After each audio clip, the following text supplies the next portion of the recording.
Incurred claim ratio ಬೇರೆ, claim settlement ratio CSR ಬೇರೆ. Correct. Incurred claim ratio ಅಂತ ಹೇಳಿದರೆ, ಈಗ ಒಂದು ಆರೋಗ್ಯ ವಿಮಾ ಕಂಪನಿ ಒಂದು ವರ್ಷದಲ್ಲಿ ₹100 ಪ್ರೀಮಿಯಮನ್ನು ಸಂಗ್ರಹ ಮಾಡ್ತಂತ ಅಂತ ಇಟ್ಕೊಳ್ಳುವ, ನಾನು ಉದಾಹರಣೆ ಹೇಳೋದು. ಆ ₹100 75ರಿಂದ 85 ICR ಇರುವ ಕಂಪನಿ ಒಳ್ಳೆ ಕಂಪನಿ. ICR ನಿಮಗೆ ಎಲ್ಲಿ ಸಿಗ್ತದೆ ಅಂದರೆ IRDA, insurance regulatory and development ಅಥಾರಿಟಿಯ ವೆಬ್ಸೈಟಲ್ಲಿ ಸಿಗ್ತದೆ ICR. ಮತ್ತು ಯೂಟ್ಯೂಬ್ಗಳಲ್ಲಿ ತುಂಬ ಕಂಪನಿಗಳ ICR ಸಿಗ್ತದೆ, ಅದೇನು ದೊಡ್ಡ ವಿಷಯ ಅಲ್ಲ ಅದನ್ನು ಹುಡುಕೋದು. ಈ ₹100 75ರಿಂದ 85 ಕ್ಲೈಮ್ ಕೊಡೋದನ್ನು ICR ಅಂತ ಹೇಳಿದೆ ನಾನು. ಉಳಿದ ₹15-20 ಖರ್ಚಲ್ಲಿ ಅವರ ಆಫೀಸ್ ಮೇಂಟೆನೆನ್ಸು, ಅವರ ವೇತನ ಎಲ್ಲವೂ ಬರ್ತದೆ. ಅದರಲ್ಲಿ ಸ್ವಲ್ಪ ಉಳಿತಾಯ ಆಗ್ಬೋದು, ಅದು ಲಾಭ ಕಂಪನಿಯ.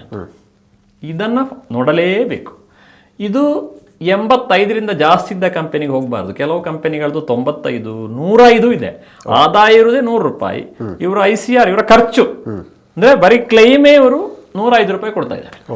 ಆ ಕಂಪನಿ ತುಂಬ ಸಮಯ ಉಳಿಲಿಕ್ಕಿಲ್ಲ.